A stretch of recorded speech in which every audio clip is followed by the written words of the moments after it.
What's up YouTube? Ian Polish is back.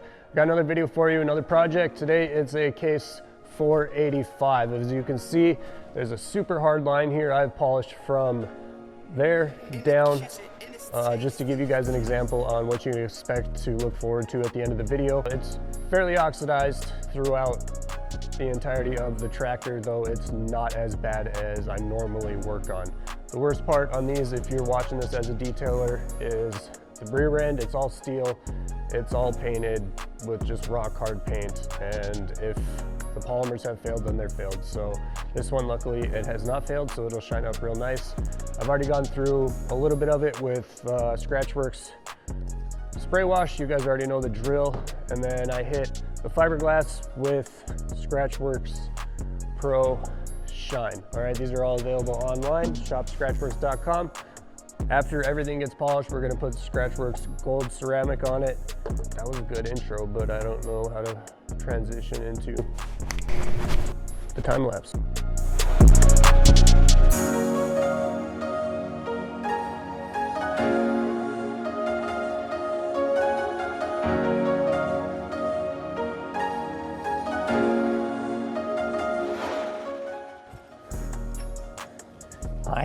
All right guys, it's day 2 of the 485 project. We got the dog tied up, I'm mic'd up, finally got those figured out. We'll cut back real quick to a before photo and then come back and take a look at just how different and how much more red that this case is. It's no longer pink. I cannot stand driving around North Dakota and the rest of the country and seeing pink tractors.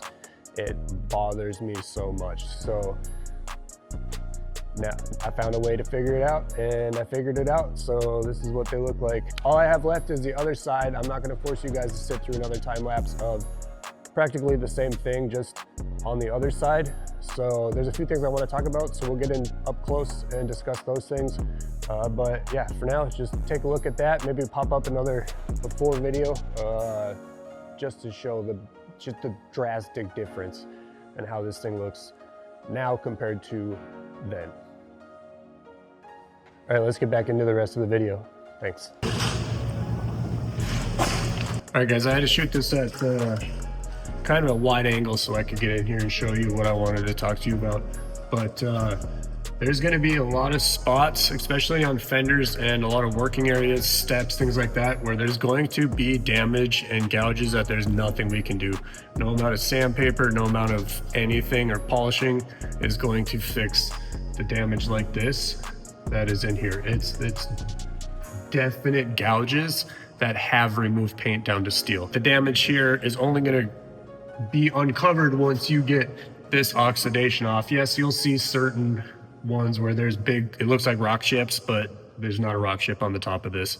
So make sure that you get the good chunk of oxidation off first before you go in and make any drastic decisions on what damage is there and what damage isn't. This specific client has gone and gotten rattle can Case IH paint from the dealer, and it's matching perfectly. So that's what I recommend you guys do if this bothers you and you want to prevent rust. Grab some of the aerosol and then spray over that, and then you should be good to go. We're going to put a ceramic coating on top of this so it shouldn't rust, and if there is any issues, then we'll just use some iron remover and take care of it.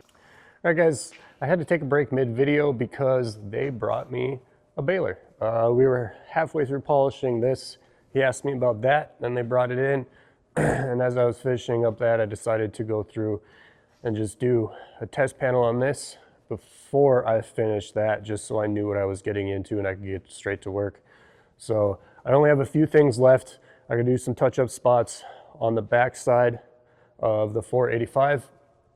We got to hit the perimeter of the roof, some vents on the engine cowl, and then we're going to ceramic coat that. After this is all ceramic coated, we're going to get to the baler and finish up that. This is getting the full oxidation removal and then ScratchWerkes gold ceramic coating to protect it for the oncoming seasons. So let's pan over to some 50-50 shots real quick, because I want you guys to see how crispy and how reflective this baler turned out. It is immaculate. I am beyond happy, and it should go sit in a museum, but it's not. It's going to go to work, and it's going to be shiny and looking good out in the fields.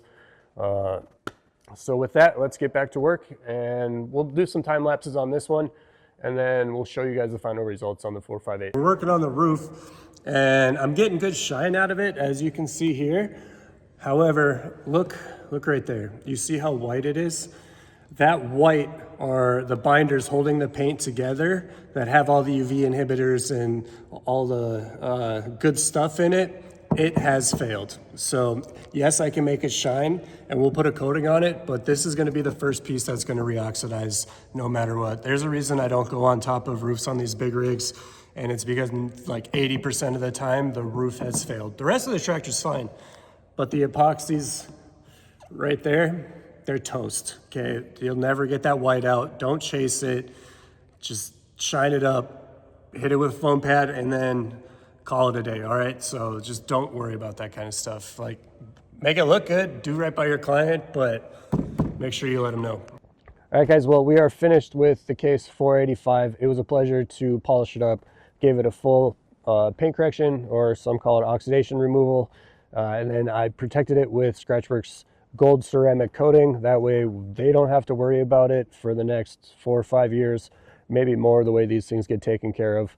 All they're gonna have to do is just wash it, put it back away for storage, and then call it a day. We're gonna step back inside, finish up that baler, and then we're gonna get out of here, head back home. All right, guys, so in some of the shorts, I've had some comments telling me how to do this, show us how. Pop it up right here, the comment.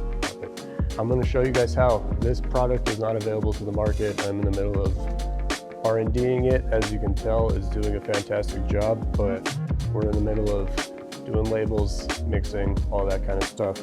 So instead of your typical 4 little drops, especially on a pad that isn't primed yet, I put a lot on. Okay, we really need to get it to work.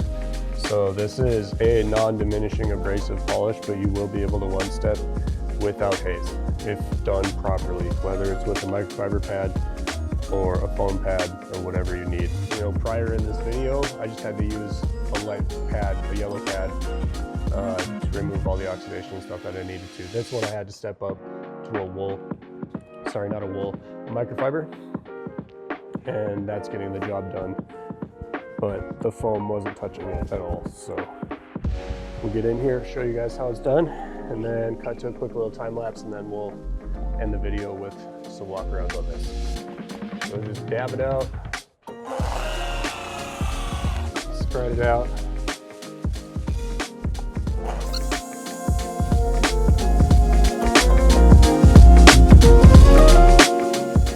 You guys see how dead this paint is? We got 1 layer of oxidation to break through, and then a secondary layer, and then we get down to good, nice solid paint. Now that my pad's primed, I'm not going to use as much, but I am going to use probably twice as much as we would typically use. The 4 P drop size, out the window. We definitely use a lot of this product. So I'm going to start up here, and then I'll dab down here so we can touch it up a little bit, but because this is already back to where we want it, I don't want to go in too deep again and take too much out. The key is to go slow.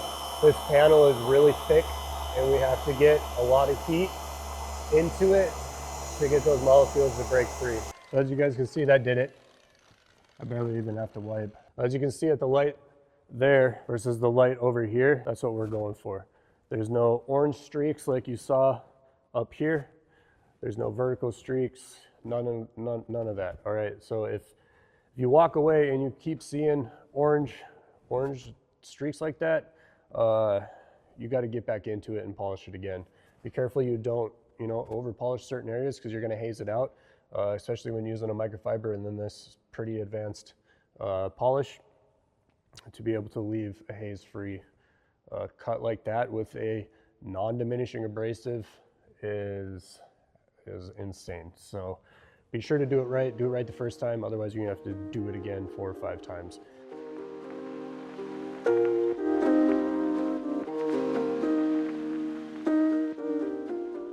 All right, so I got this finished, but ooh, it almost came off. Yeah, we had to get some heat into that bad boy, but we're about to hit the top with foam and ceramic coat everything. All right, well, we've made it to the end of the video. I'm gonna keep this short and sweet. I wanna thank you guys for making it not only all the way to the end of the video, but if you have already subscribed to the channel, thank you. If you haven't yet, please be sure to do so. Turn the notifications on and then like the video below, because we put about 5 days worth of polishing and ceramic coating into this video. And it means a lot to just help the channel grow. Eggy, come here. Plus this boy deserves all the love. But nonetheless, the 485 and this 565, they both got oxidation removal, polished out, and protected with ScratchWerkes gold ceramic coating. Okay, I want these things to last for many seasons and not just one seed or a seed in a harvest. And then we got to redo it all, because all this equipment's thin. It's real thin. They can only be polished a handful of times. So the longer we can protect them for, the less intrusive we have to be. And 9 times out of 10, the equipment is going to move on to a new owner before then. So again, thank you guys for watching. If you haven't, please subscribe. Leave a comment down below what you guys would like to see next. I got a lot of projects up my sleeve, but maybe you guys have an idea on something that I can go reach out and find, or something obscure that most detailers or polishers don't really work on. So without further ado, let's cut to the after shots of the Quadtrac, and then we'll pan around the baler, and that's it. Thanks for watching, guys.